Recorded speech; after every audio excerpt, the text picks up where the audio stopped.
Hi hello வணக்கம். இது உங்கள் சிவி ஜோன். எல்லாரும் எப்படி இருக்கீங்க? இப்போ பார்த்தீங்கன்னா ஒரு சம்பவத்தை பற்றி பேச போகிறோம். நேற்று பார்த்தீங்கன்னா ஒரு சம்பவம் நடந்துச்சு. சாச்சனா வந்துட்டு விஜய் சேதுபதி அவர்கள் கலாய்ச்சலாம் இல்லை ஆரம்பித்தார்.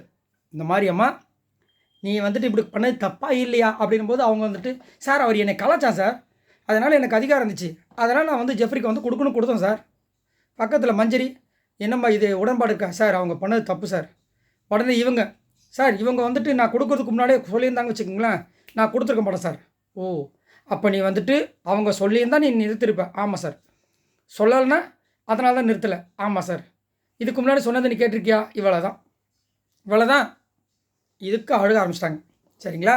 இப்போ என்ன ஆயிடுச்சுன்னா உள்ளே போயிட்டு ஓன்னு அழுகுறாங்க. கேர்ள்ஸ்லாம் போயிட்டாங்க. அதுலேயும் குறிப்பாக நம்ம அன்னை ஜாக்லின் போயிட்டாங்க. ஏய் அமைதியாக இருப்பான், ஏம்மா நீ டென்ஷன் ஆகிற, அமைதியாக இரு, கொஞ்சம் புரிஞ்சுக்கோ, ஏன் இப்போ டென்ஷன் ஆகிற அப்படின்னு சொல்லிட்டு எல்லா பெண்களும் போயிட்டாங்க. என்னமோ இவங்க வந்துட்டு தப்பே பண்ணாமல், ஆக்சுவலாக இவங்க கொடுத்த விஷயங்கள் தப்பு, அதனால் சுற்றி இருக்கவங்க எல்லாருமே வந்துட்டு அவங்க பண்ணது தப்புன்னு சொல்லிட்டாங்க.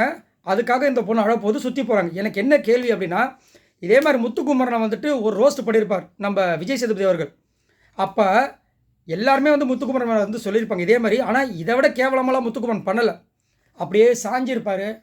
ஒரு ஈக்காக்கா வந்திருக்காது பக்கத்தில், ஒருத்தர் பக்கத்தில் வந்துருக்க மாட்டாங்க.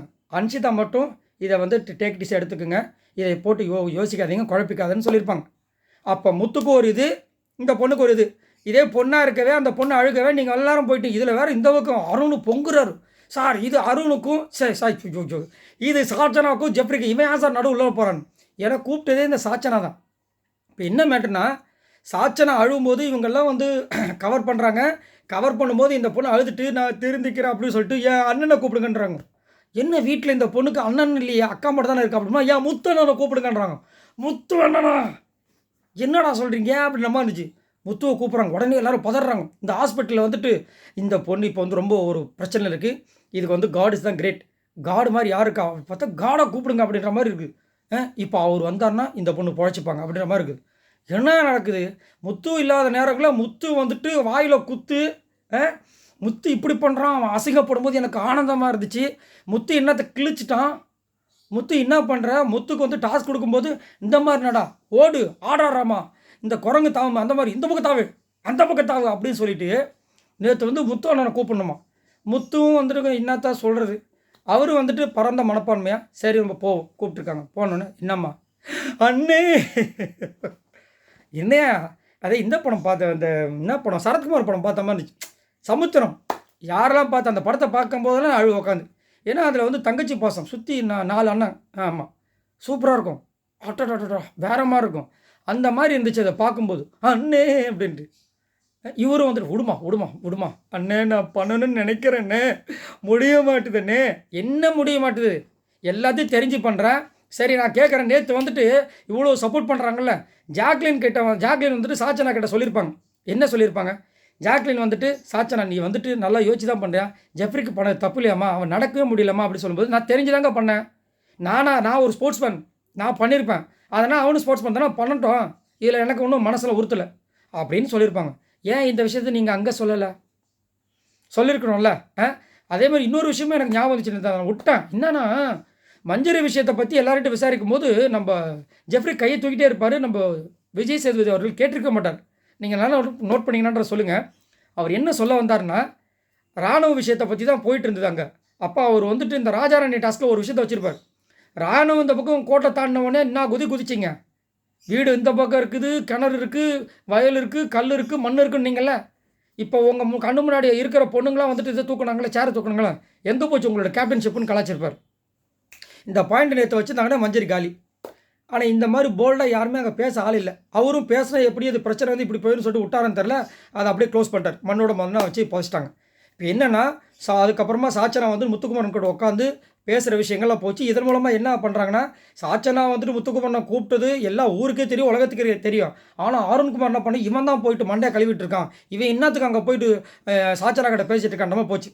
இப்போ என்ன ஆகுதுன்னா, சாச்சனாவில் முத்துக்குமரனுக்கு சுற்றி கெட்ட பேராக வந்துக்கிட்டே இருக்குது. இது ஒரு பக்கம் இருந்தாலும் சாச்சனா வந்து முத்துக்குமரன் இல்லாத நேரங்களில் அவ்வளோ விஷயங்கள் பேசிட்டு எல்லா பொண்ணுங்கிட்டையும் எல்லா பாய்ஸ்கிட்டையும், குறிப்பாக விஷால்கிட்ட அன்றைக்கி வந்து அந்த ஸ்கூல் டாஸ்க்கை வந்து ஃபஸ்ட்டாக வந்துட்டு அவர் வந்து நிற்கலை. இவங்க வந்துட்டு ஸ்கூல் மேனேஜ்மெண்ட் அந்த ஸ்டாஃப்லாம் கொடுத்தாங்க சேர்ந்து. அதுக்கு வந்துட்டு இவனுக்கு எப்படி எனக்கு வந்து 2வது வந்தது பிரச்சனை இல்லை, அவனுக்கு ஏன் முதல்ல வந்துச்சு? இந்த மாதிரி எல்லா இடங்களையுமே வந்து பேசுகிறாங்க. ஆனால் வந்து அண்ணான்னு சொல்லிட்டு பேசுகிறாங்க. இந்த விஷயத்த யாராவது ஒருத்தவங்க முத்துக்குமருக்கு குறும்படமாக போட்டால் வேறு மாதிரி இருக்கும். அதேமாதிரி ஒரு பிளாஸ்மாவில் ஒரு டாஸ்க் ஒன்று வந்துச்சு, ஞாபகம் இருக்குங்களா? போன சீசனில் நிக்சன் பேசின விஷயங்கள் இவங்கள பற்றி பேசியிருப்பான். அது வந்துட்டு நான் பேசன்னு சொல்லியிருப்பாங்க. அதாவது she is not my type அப்படி பேசியிருப்பார்ல அந்த விஷயம். அதை வந்து பிளாஸ்மாவில் போட்டு இது யாருன்னு சொல்லிட்டு சொல்லியிருப்பாங்க. ஏன்னா முத்துக்குமரனுக்கு ஒருத்தர் மட்டும்தான் இந்த பிக் பாஸ் வீட்டுக்குள்ளே ஒருத்தவங்க ஆதரவு கொடுக்குறாங்க. யார் உங்களுக்கு தெரியுமா? பிக் பாஸ் மட்டும்தான் முத்துக்குமரனுக்கு செம்மையாக ஆதரவு கொடுக்குற காரணம், அவர் எதிர்பார்க்குற அம்சங்கள் அத்தனையுமே நம்ம முத்துக்குமரன் கொடுக்குறாப்புல, மற்றவங்க யாருமே கொடுக்குறதில்ல. அதனால தான் கேப்டன்ஷிப்பை இது வரைக்கும் ஒரே ஒருத்தர் மட்டும் தான் பாராட்டிருக்காரு, அது முத்துக்குமரன் மட்டும்தான். இது வரைக்கும் 6 வாரங்கள் எத்தனை பேர் வந்து இது வந்து கேப்டனாக வந்திருக்காங்க, ஒருத்தரை பாராட்டியிருக்காரா? ஒன்றுமே கிடையாது. ஏன்னா முத்துக்குமரன் அந்த மாதிரி வேலையை வந்து அந்த ஒரே வாரத்தை செஞ்சார். ஆனால் அவருக்கு பாராட்டுகளுக்கு பதில் விஜய் சேதுபதி கிட்ட இருந்து அடிதான் வந்துச்சு. ஒரே ஒரு விஷயத்தை மட்டும் வச்சு அந்த ஒரு வாரம் ஃபுல்லாக நடந்த விஷயங்கள் அப்படியே மூடி மறைச்சிட்டாங்க. ஸோ அவர் வந்து இந்த விஷயத்தை வந்துட்டு போட்டு உடைச்சாதான் இந்த சாச்சனாவை பற்றி இவருக்கு வந்து தெரிய வரும், இவர் ஒதுங்குவார். இல்லைனா இன்னும் போக போக இது எப்படின்னா பெருசாகும்.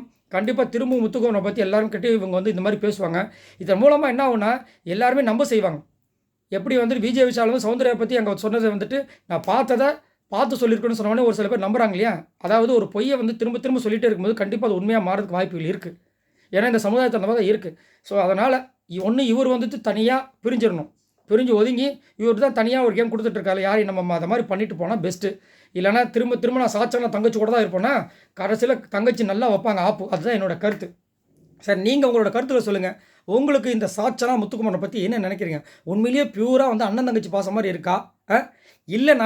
இல்லைங்க அந்த பொண்ணு நம்மளுக்கு பச்சையாக தெரியுதுங்க. ஏங்க இந்த முத்துக்குமரன் வந்து திரும்ப அந்த பொண்ணுக்கிட்ட போயிட்டு இது பண்ணுறாரு?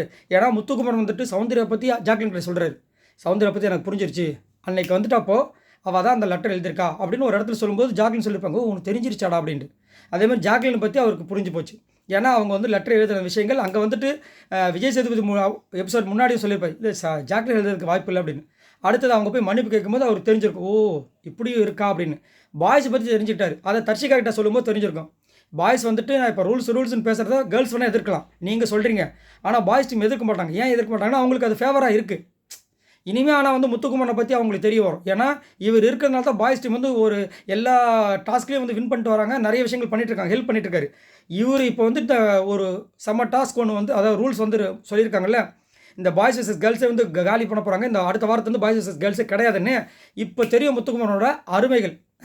இப்போ வந்து அவங்க அலைவாங்க, என்ன பண்ணுறதுன்னு அலைய தேவையில்லை. ஏன்னா இண்டிவிஜுவல் பர்ஃபார்மன்ஸ் தான், எல்லாம் செம்மையாக மாட்டுவாங்க, செம்மையாக அச்சுப்பாங்க. ஆனால் இதில் முத்துக்குமரனுக்கு தான் செம்மாடி உள்ள போகுது. ஏன் அப்படி பார்த்தீங்கன்னா இது வரைக்கும் பார்த்தீங்கன்னா எல்லாமே வேறு வழியே இல்லாமல் ஒருத்தர் சப்போர்ட் பண்ணிட்டு இருந்தாங்க. இப்போ வந்துட்டு முத்துக்குமரன் விஜய் விஷாலுக்கு பிடிக்கலனாலும் என்ன பண்ணுவார், சப்போர்ட் பண்ணுவார்.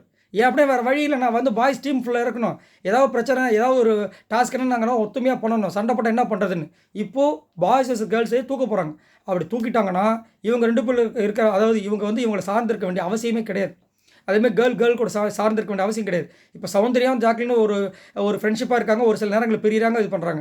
இந்த ஒரு விஷயத்தால் இந்த ரூல் பிரேக் இது உடையிறதுனால கண்டிப்பாக இவங்க 2 பேருக்குள்ளே ஒரு விரிசல் உண்டாகும். அதேமாதிரி தர்ஷிகா, பவித்ரா, சாச்சனா இவங்களாம் அவங்களுக்குள்ளேயே வந்து அடிச்சுக்கிறதுக்கு உண்டான விஷயங்கள் வரும். நிறைய விஷயங்கள் கண்டிப்பாக மாற்றங்கள் வரும். அது வந்து மாற்றுக்கிறதே கிடையாது.